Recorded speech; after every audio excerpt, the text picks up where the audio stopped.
On the morning of September 3, 1942, the American freighter SS Wichita was steaming independently across the South Atlantic, carrying a cargo of military supplies from New York to Cape Town. She was an ordinary merchant vessel, 5,000 tons, built in the 1920s, manned by a civilian crew of 43 merchant seamen and 8 naval armed guards who operated the deck, gun mounted on her stern. At 11:15, a torpedo from the German submarine U-66 struck Wichita amidships, detonating in the engine room and killing the engineers on watch instantly. The ship began to sink immediately, listing heavily as water poured through the massive hole torn in her hull. The crew had minutes to abandon ship, scrambling into lifeboats as the vessel went down beneath them. They rowed away from the sinking freighter and watched her disappear, taking with her the cargo, the personal possessions they had not had time to save, and 3 men who had been trapped below when the torpedo hit. The survivors spent 9 days in open boats before being rescued by a passing convoy. 9 days of rationed water, tropical sun, and the constant fear that sharks or storms would kill them before rescue arrived. When they finally reached shore, exhausted and dehydrated, they received medical treatment and a ticket home.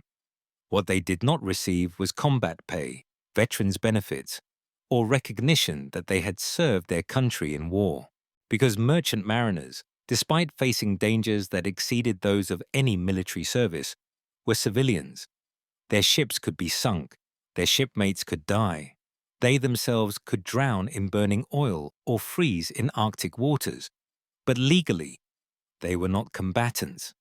They were merchant seamen doing a job, and when that job killed them, their deaths were recorded as maritime casualties rather than war losses.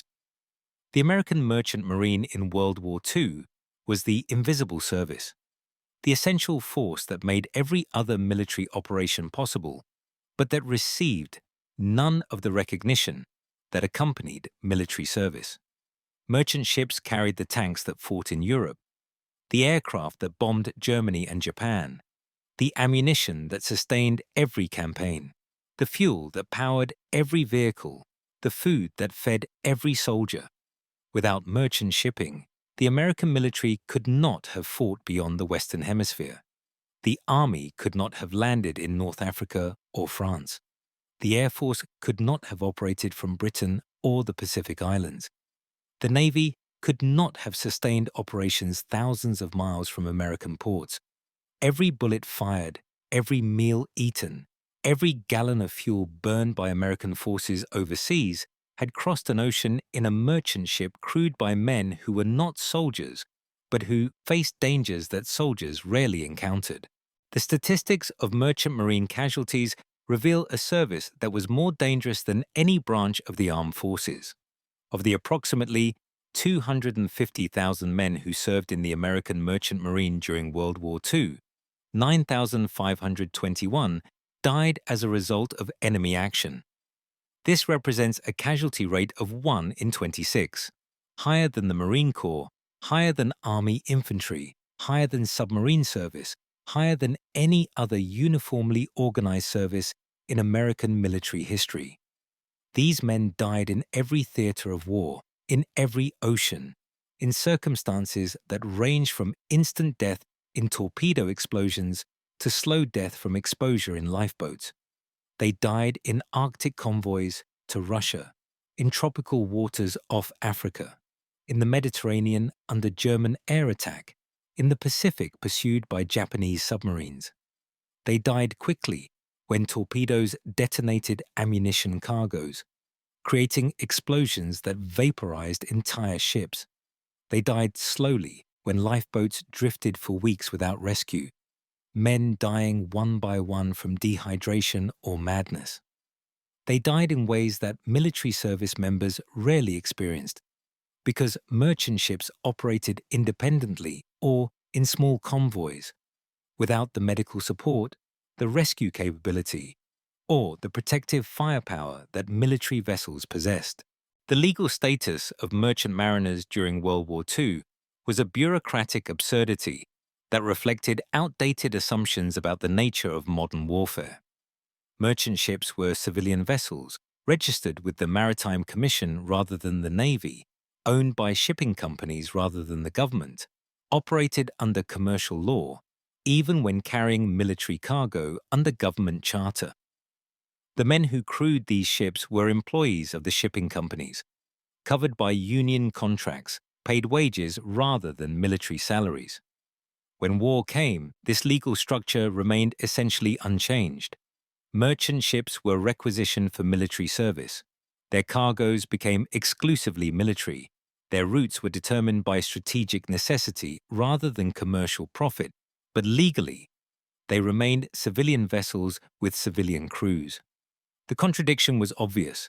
Men were being sent into combat zones, ordered into waters where enemy submarines operated, required to sail to destinations where German or Japanese aircraft would attack them. Yet they were not considered military personnel for purposes of benefits or recognition. The War Shipping Administration, created to manage merchant shipping during the war, was acutely aware of this contradiction, but lacked authority to resolve it. The agency could charter ships, assign routes, and coordinate with military commands, but it could not change the fundamental legal status of merchant mariners. Congress would have to act to grant merchant seamen military status or veterans benefits, and Congress showed little interest in doing so during the war years, when attention was focused on military services that had powerful advocates and public recognition. Merchant mariners had neither. They had no veterans organizations lobbying on their behalf, no public constituency that understood their contributions, no institutional voice within government that could press for recognition. The dangers that merchant mariners faced were fundamentally different from those experienced by military personnel, in ways that made survival more dependent on luck than skill. A warship under attack could maneuver, could fight back with guns and torpedoes, could call for assistance from other naval vessels. A merchant ship could only zigzag, hope that armed guards could hit attacking aircraft with their single-deck gun, and pray that submarines would miss or target a different vessel. When hit, warships had damage control parties trained to fight fires and flooding, had compartmentalization designed to contain damage, had medical personnel to treat casualties. Merchant ships had civilian crews with minimal damage control training, had cargo holds that could not be sealed off, had no medical facilities beyond basic first aid. Surviving a torpedo hit on a merchant ship meant abandoning vessel before it sank, getting into lifeboats in darkness or rough seas, and hoping that someone would rescue you before exposure or thirst killed you.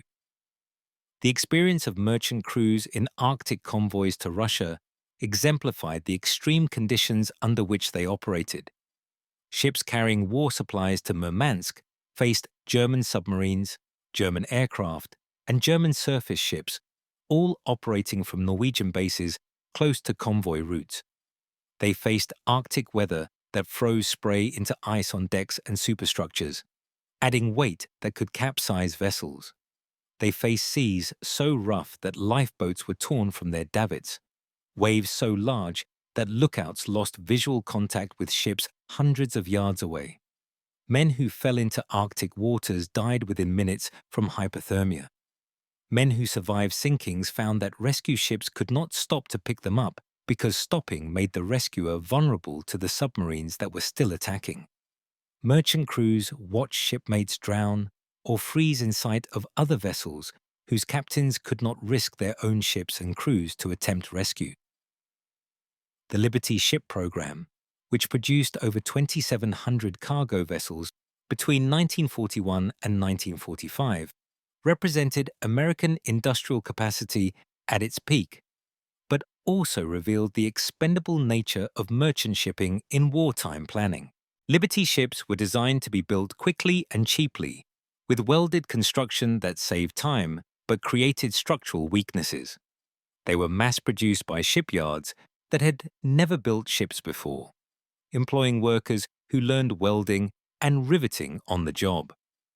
The result was a fleet of vessels that were adequate for their purpose, but hardly optimal. They were slow, uncomfortable, and prone to structural failures in heavy seas. Some broke apart in storms, their hulls cracking along weld lines. Others suffered engine failures that left them drifting helplessly in submarine-infested waters. The men who crewed these ships understood that they were expendable, that the ships were designed to make 1 or 2 voyages before being sunk or worn out, that survival was never guaranteed and often not expected. The naval armed guards who served aboard merchant ships occupied an ambiguous position between military and civilian worlds. They were Navy personnel, subject to military discipline, entitled to military benefits, but they lived aboard civilian vessels under civilian command, ate in civilian messes, and often felt isolated from both the military and merchant communities. Their mission was to operate the defensive armament that had been mounted on merchant ships, typically a 3-inch or 5-inch gun on the stern, anti-aircraft guns on the bridge wings, occasionally depth charge racks for anti-submarine defense. This armament was minimal, adequate perhaps to deter surface submarines, or drive off reconnaissance aircraft, but useless against torpedo attacks or determined air raids. Armed guards died in the same proportions as merchant crews when ships were sunk, their military status providing them no advantage in survival, but ensuring that their deaths would be recognized as combat casualties, while their merchant shipmates' deaths would not be. The ammunition ships represented a category of vessel that required special courage from crews who sailed them. These ships carried hundreds of tons of explosives, bombs, artillery shells, and small arms ammunition in their holds, creating floating arsenals that would explode catastrophically if hit by torpedo or bomb. Ammunition ships were priority targets for submarines and aircraft because their destruction was so spectacular and so final. When the SS John Harvey, loaded with mustard gas artillery shells, was sunk during a German air raid on Bari Harbor in December 1943, the explosion killed over 1,000 military personnel and Italian civilians, released poison gas that contaminated the harbor, and created a disaster that authorities initially tried to conceal. The merchant crew of John Harvey died instantly in the explosion, their warning about the dangerous cargo ignored by the officers who had ordered them to enter the crowded harbor.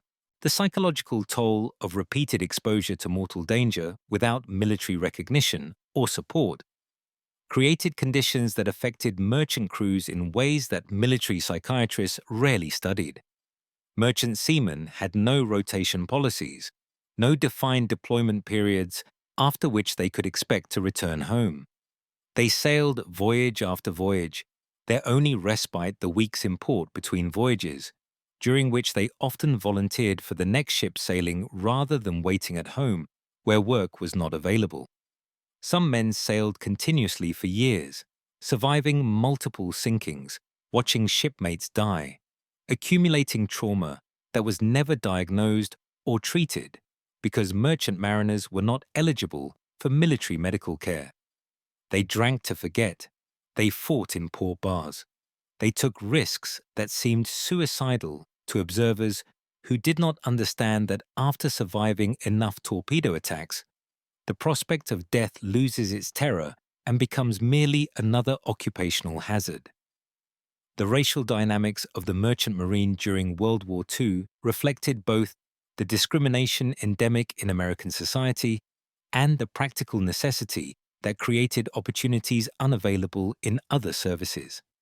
Black Americans served in the merchant marine in integrated crews decades before the military services were desegregated. Filipino, Chinese, and Hispanic Americans found employment on merchant ships when other industries excluded them. This integration was not ideological but pragmatic. The merchant marine needed bodies more than it cared about race, and shipping companies hired whoever could do the work. Black seamen died in the same proportions as white seamen when ships were torpedoed, their equality in death more complete than their equality in life had been. The women of the merchant marine, few in number but present throughout the war, faced challenges that combined the dangers of war service with the discrimination of mid-20th century gender roles. Some served as radio operators, others as stewardesses on passenger ships converted to troop ships, a few as pursers or medical personnel. They were paid less than men doing equivalent work. They faced harassment that went unreported and unpunished, and they received no recognition for service that was identical to that performed by men. Their contributions were forgotten more completely than those of male merchant mariners, their names absent from casualty lists that often recorded only men, their service erased from histories that assumed all mariners were male. The post-war treatment of merchant mariners by the government they had served was characterized by neglect bordering on betrayal. The GI Bill that provided education and housing benefits to veterans specifically excluded merchant seamen because they had not been members of the armed forces. Veterans' hospitals refused to treat merchant mariners for war-related injuries because they were not veterans. Merchant seamen who had survived multiple sinkings, who had spent weeks in lifeboats, who had witnessed horrors that would have qualified military personnel for psychiatric care, received no counseling, no disability payments, no recognition that their service had been anything other than civilian employment in dangerous conditions. They were told to be grateful they had survived, to accept that their high wages during the war compensated for the risks they had taken, to move on with their lives without expectation of government support. The efforts to gain recognition for merchant marine service began during the war and continued for decades after, a campaign led by survivors and families who believed that service and sacrifice deserved acknowledgement regardless of legal technicalities. Merchant marine veterans organizations formed, modeled on the American Legion and veterans of foreign wars, but lacking those organizations' membership numbers and political influence. They lobbied Congress, wrote letters to presidents, testified before committees, seeking legislation that would grant veteran status to merchant mariners who had served during World War II.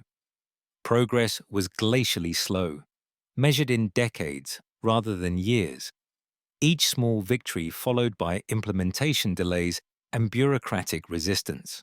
The breakthrough came in 1988, more than 40 years after the war ended, when Congress finally passed legislation granting veteran status to merchant mariners who had served during the war.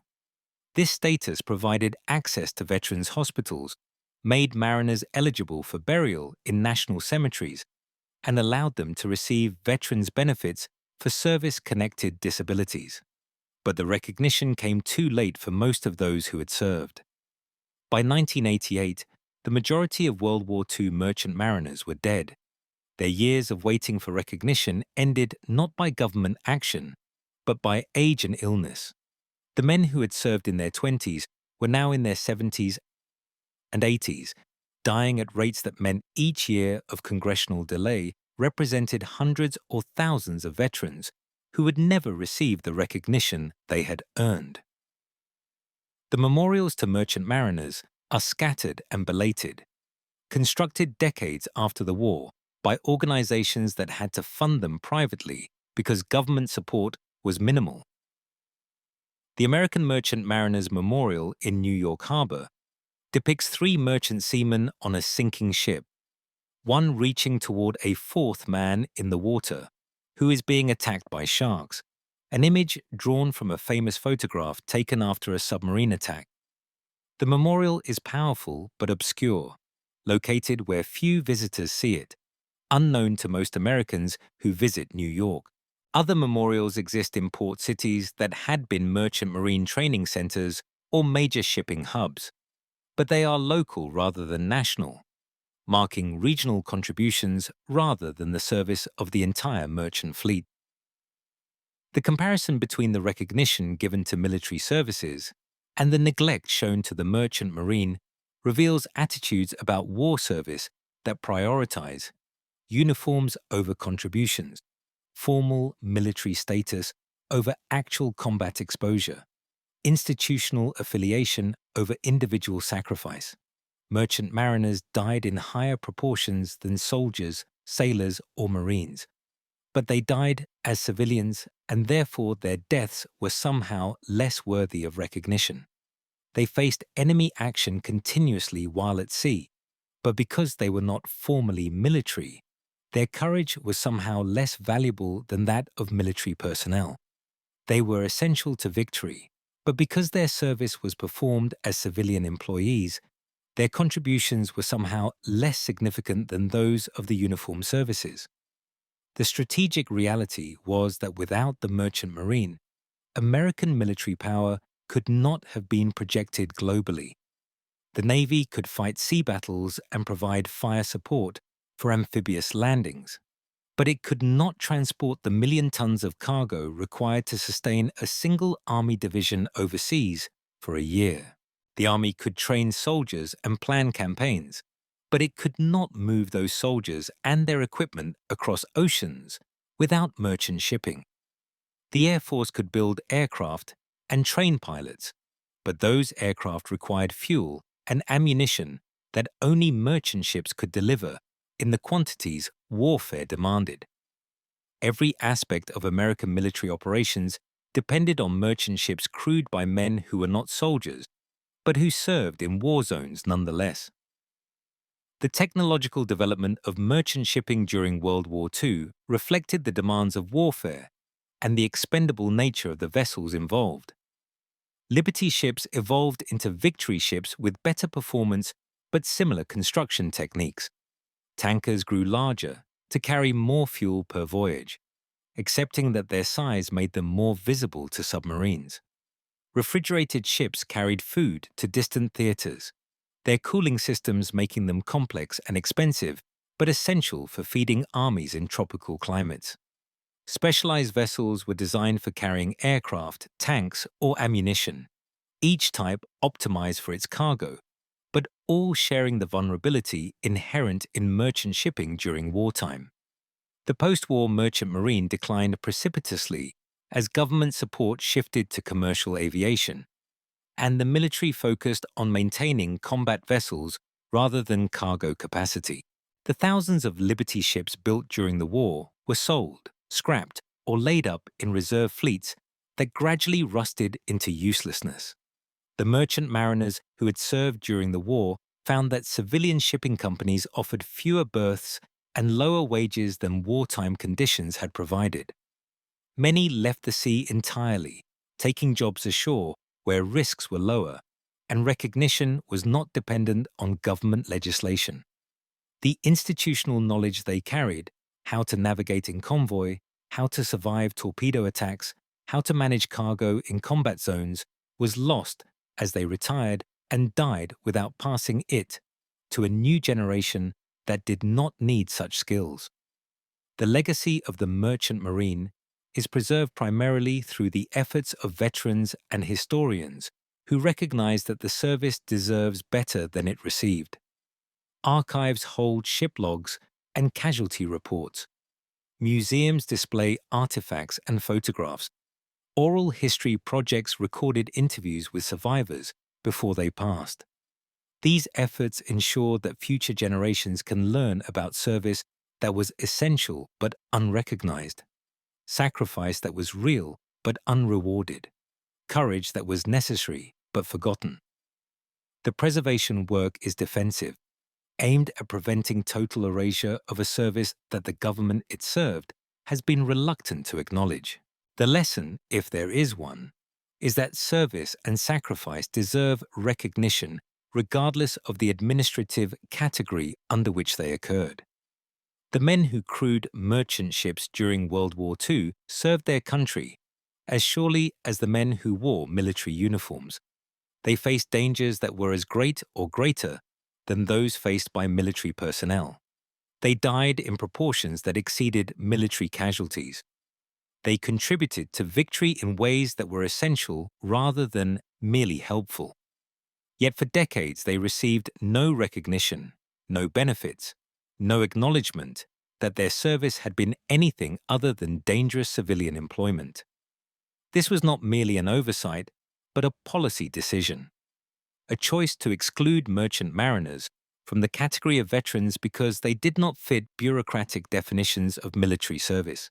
The 9,521 merchant mariners who died during World War II deserve better. They deserved recognition while they lived rather than decades after most were dead. They deserve benefits that acknowledge their service rather than bureaucratic determinations that excluded them. They deserved a place in national memory that reflected their contributions rather than their absence from that memory. What they received instead was neglect, delay, and recognition that came too late for most to receive it. Their service was essential. Their sacrifice was real. Their deaths were as meaningful as any combat casualty. But they were merchant mariners, civilians in a war fought by military services, and so they were forgotten while others were remembered. 1 in 26 died, 9,521 men killed by enemy action, 733 American merchant ships sunk, casualties higher than any military service, no recognition until 1988, no benefits until most were dead, no memorial until survivors built their own. This was the American Merchant Marine in World War II, the service nobody remembers, the deaths nobody counted as military casualties, the courage nobody acknowledged until it was too late to matter. They carried the war on their backs across every ocean, and history forgot them. They deserve better than history gave them. They deserve to be remembered.